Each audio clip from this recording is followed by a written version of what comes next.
Yo, what's up everybody? Guys, I'm bringing you another Stormgate video, and this one is going to be about the Vanguard units. Yes, that's right, I'm making a tier list video. Probably the first ever tier list video for Stormgate, or one of the first. I don't know if anybody else has done a tier list, but I'm sure after this, they'll be making tier lists everywhere. Anyways, guys, so, there actually was a beta balance patch that was just today's the 13th of February. And they did actually make a balance patch, a beta balance patch for Stormgate. So the balance of the units has shifted a little bit, but not too much, honestly, for the Vanguard. So we're gonna go over all the Vanguard units. We're gonna put them in this tier list to let you guys know, obviously, what you should be building, not building. And since that balance patch did actually it was implemented today. For people that are playing in the beta right now, I will do it with that in mind, with the current changes, and I'll obviously say those as we go along and start putting the units in the tier list. So, first off, the Bob. Obviously this is the worker. This is like we're probably not we shouldn't even put that really in the tier list. I just had it there as like placeholder image. That's the worker. Can't really rate it. It can't really compare it to the other units, but let's go ahead. Let's start with the Lancer. Let's start with the first tier 1 unit you get, or even the. You know what? Let's start with the Scout Dog, since the Scout. Since you start with this, I'm gonna put this in. And there's people that are gonna probably massively disagree with me. There might be people that really agree with me, and this kind of depends on your perspective. But I'm literally gonna put this in B tier. I'm tempted to put this in C tier because it just got nerfed, so it's even worse. Honestly, I'm actually gonna put this in C tier. I'm literally gonna put that in C tier. And let me give you guys my reasoning. And a lot of people that are playing Stormgate right now, there's probably some people that would put it in B tier or A tier, but the upgrade to make them do more damage to light units or whatever was just nerfed in cost. It costs twice the amount now, and it takes longer to research. But the thing is, this unit was just a cheese unit. This is just, you would literally only build these to cheese in the mirror matchup, or you would bait yourself to build them against infernals, and then you would die because you built too many of them. So it was always a bait unit. It's basically a Reaper from StarCraft 2, but even worse. You just use them to cheese only the mirror matchup. So very much like the Reaper, you only use them to cheese in Terran versus Terran with proxy racks.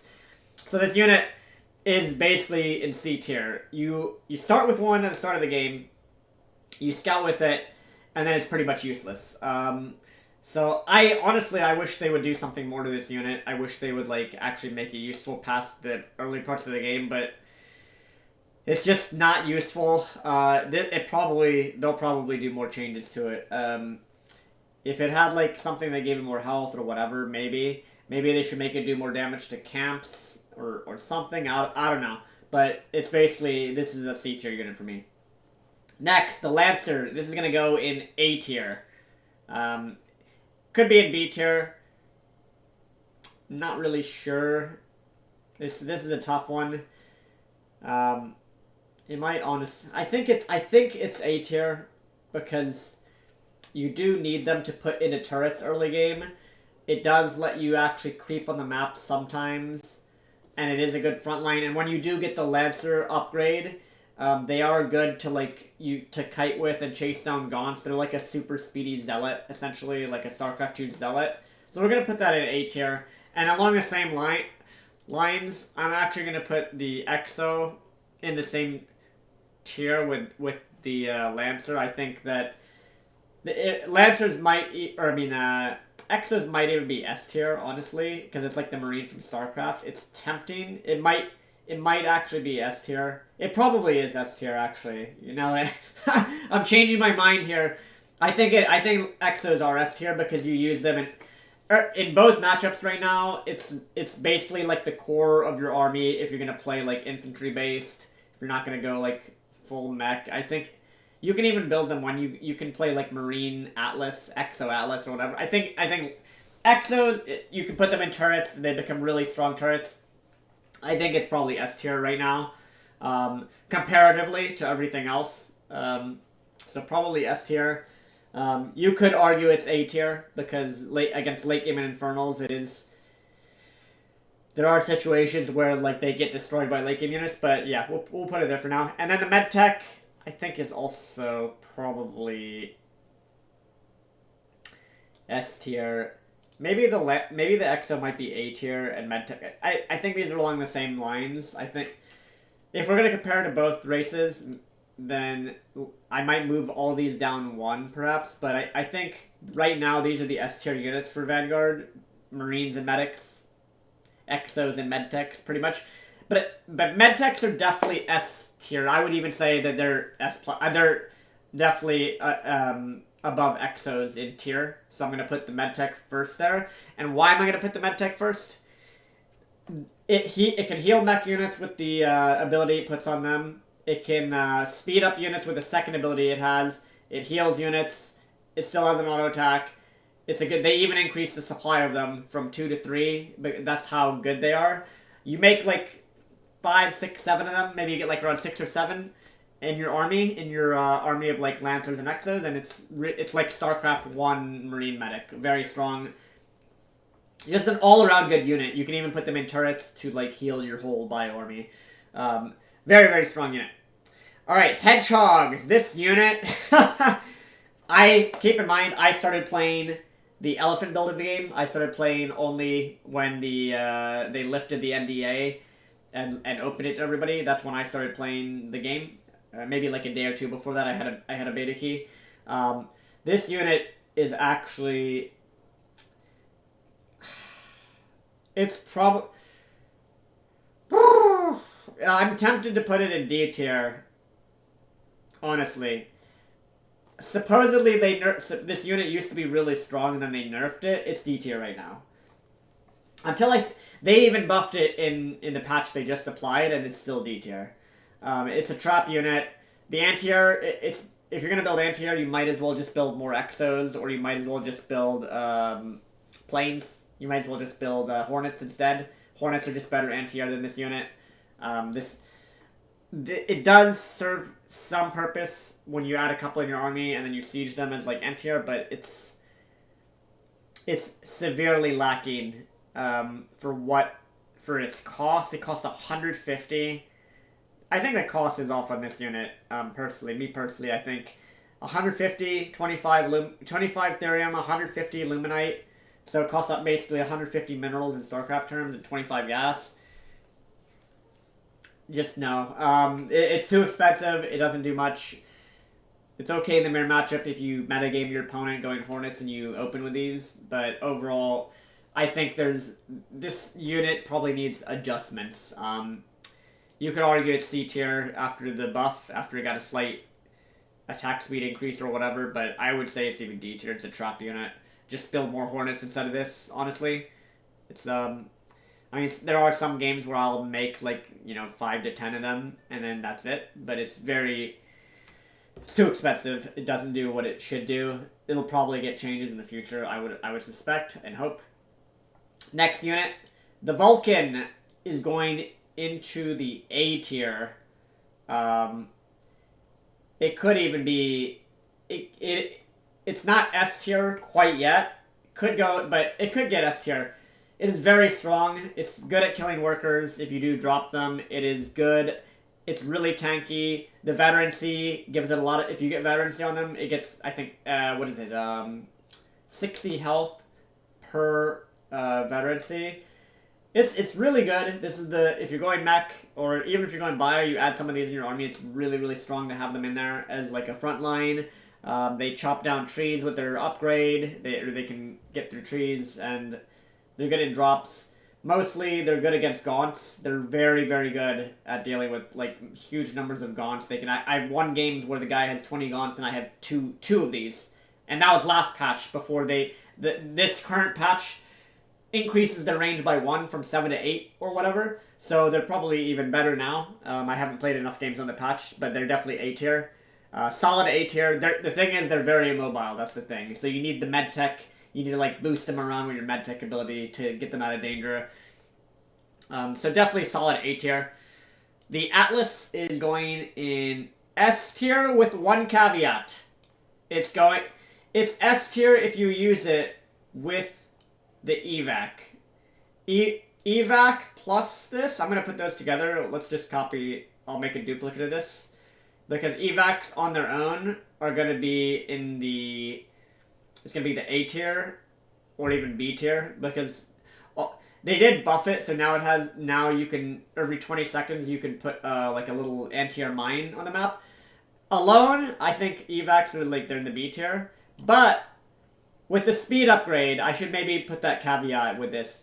When you upgrade the speed on the evac, and you're using them to drop out to keep 2 Atlases alive, and you use the super shield, the top bar ability to shield this so it doesn't die to shadow flyers, or like if you're in a fight, you just shield it just to make sure it stays alive. Definitely S tier. It is actually, I would say it's above these two. I would say this is a game changer against Infernal, even against Vanguard if you're playing against Bio and you're going mech or you're going air. Having just one of these, just one evac with 2 Atlases in it is absolutely S tier. So yeah, now we go to the Hornet. As you guys have seen me using this unit a lot and using it, abusing it. It actually got a nerf, from a damage nerf from 10 to 8. I'm going to put it actually above Medtech's. This unit is S tier, of course. Of course, it's still S tier. It gives you map control. It helps you defend against all-ins like a Banshee from StarCraft 2. You send it across the center of the map to, if in case they're Infernal players rushing you. In the Mare matchup, it is still, I believe, S tier quality. Yeah, it's definitely, for everything it does, it's better anti-air than the Hedgehog, which right now is down here in the D tier. Honestly, I'm tempted to put Hedgehog. Hedgehogs might be C tier, Dogs might be D tier right now. And then now, so yeah, to end that, Hornets are definitely still God tier. They're S tier. I would actually put them above Atlas because you get them. They do. It's not that the unit itself is overpowered. It's what allows you to do. It's just like the Banshee from StarCraft 2. It allows you to control unit compositions, defend all-ins, map control. You can creep the map. So it does a lot. So the stats on the unit are irrelevant. The unit itself, because of how Stormgate is with creep camps and things of that nature, it's a very, very... it enables you to play the game, basically. Just like the Banshee in StarCraft 2 enables you to play mech because you have a mobile thing on the map. So it's a strong unit. Medtechs and Exos might actually be above. I think they're actually above this because... So this would be more appropriate. We put these like this. And then the Atlas plus the evac definitely are there. So I think Hornets are still S tier, even though they got a slight nerf. Exos and then Medtechs definitely are S tier after that. And then if you use evacs with the Atlas and you micro it around, keep it alive, definitely S tier. If not, normally the Atlas, if I make a duplicate of this real quick, Atlases by themselves normally would be around B. They suck on their own. They might even be A tier if you have them behind like your buildings and they're like defending. But if you can't have them on the map, if it would be around maybe A tier. But with the evac it's S tier. And then finally we have the Sentinel, and Sentinels right now currently are B tier. They're less useful than evacs. It's B tier. Now, as people get better at the game, I think that this might change. This unit could definitely become an A or S tier quality unit. It does have a really good barrier ability that it puts on the ground that it basically like protects your units from it makes units that hit you do like 40% less damage or something. It's quite insane, but because of how the game is right now, when games slow down more, maybe it'll be stronger. But right now, there's not much point in getting this unit. I would rather make more Hornets. I would rather make more Exos, more Vulcans. Just you would rather have units that actually fight right now. So this unit being a utility unit, it doesn't make much sense to make it over medtechs, for example. Medtechs are just so maybe we'll see more buffs to the Sentinel. Maybe maybe we'll see buffs to it so that it's used more often. But it's definitely worse than Ravens and Science Vessels. Like it's not as good as those units were in StarCraft games, and it kind of it's along the same tech path, and like it almost fulfills the. You would think it would do a similar role, but it's just not as good as like those types of units. So right now, guys, this is what I would say the tier list is for Vanguard units. Hornet S tier, Exos and Medtechs. That's the basis for most games right now. S tier. The Atlas plus evac combo, like the tank evac from StarCraft 2 that was nerfed, it's definitely that it can actually you can win games with one evac and two Atlases. I'm not even joking. It can act if your opponent does not deal with it, it can win you the game alone. You can kill like 20 gaunts with it. You can keep lifting it, picking it up. You can use the super shield on the evac to keep it alive, or on the Atlas if it's really low. This is an absolute S tier combo. And then in the A tier, Lancers, Vulcans, Atlases on their own, all definitely A tier. You do want to make those units. You do want to make Vulcans and Lancers as a huge part of your army. So those are definitely A tier, but they're not quite at the same level of Exos, Medtechs, and Hornets that can, like, these units. Like, the S tier I have up here can win you games. These units are game-changing. Not necessarily OP. Like, I don't think the Hornet is OP on its own. I don't think the Exo is OP on its own. I don't think this is OP on its own. I think that they're units that fundamentally change the way that you play Vanguard versus Infernals or the mirror matchup. Like having a couple of those and using them well could just change the like a couple Hornets killing a base, or sniping a drop, or helping you protect against gaunt drops, or one evac plus Atlas like just completely bombarding their army and forcing them to deal with it, and they throw away like 10 Shadow Flyers onto your shielded evac. Game changing, and then of course all the abilities from the medtech and the healing, game changing. So that's why those are in the S tier. A tier here, B tier, useful but not quite as impactful as they could be on their own. C tier is the Hedgehog. Why build it when you could just put all the money in Exos? Like, if you're going pure mech, then it would be Hedgehog's maybe B tier or A tier for Antier. And then D tier we have the Scout Dog. It was just nerfed. It was already almost useless other than cheesing in the mirror matchup.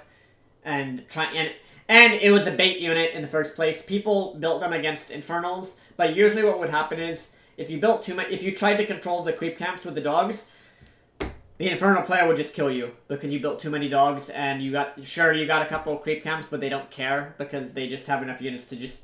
It's a catch-22. You built so many dogs, you don't have an army, and then the Infernal player they're still building things, so then the dogs don't help out. So it was kind of a catch-22 unit. And then of course we got Bobs. They're not even on the tier list. So there you go, guys. There's my Vanguard Stormgate tier list. Stormgate Vanguard tier list. I would make one for Infernals, but I don't. Maybe I will, but I don't really, because I haven't played Infernals myself. I've been only playing 100% Vanguard. I have no interest really in playing the OP race. And if I was gonna put just everything about I'm just a quick little rant about Infernals, guys. Infernals as a race is massively OP. They have game-breaking mechanics right now where they build units with on a charge system. I saw Gypsy made a video talking about this, where it's like Larva from StarCraft and Warpgate, except for some reason they overlooked something, and like, for example, one building builds a tier 1 unit and a tier 3 unit, but there's no difference in production time. So it would be like you could build a Zergling and an Ultralisk instantly from the same building, and they have the same exact production time, which makes no sense. So Infernals right now, the infestation mechanic is being able to have map control, get all the creep camps. There's a lot of design issues right now, I think, with Infernals that wouldn't even, like, right now everything with Infernals is basically S tier. Like it's pointless to make a tier list for Infernals. Pretty much everything is going to be A or S tier um, for the Infernals. But yeah, anyways, just thought I would mention that in case I could do an Infernals tier list, but maybe I will make one once Infernals is a little bit more balanced, perhaps. But right now, Infernals does seem to be extremely strong just overall. They had like a 60% win rate or something insane, something like that is like way overboard. But yeah, so there you go, guys. There's the Vanguard tier list. Let me know what you think. Let me know if you agree, disagree. Let me know what type of video you want me to make for Stormgate next for type of content. I do have one in mind. I'm gonna make like a Vanguard tips and tricks video because there's a lot of little things in the game that people can learn. And yeah, peace out, dudes. I will see you in the next video. See you later.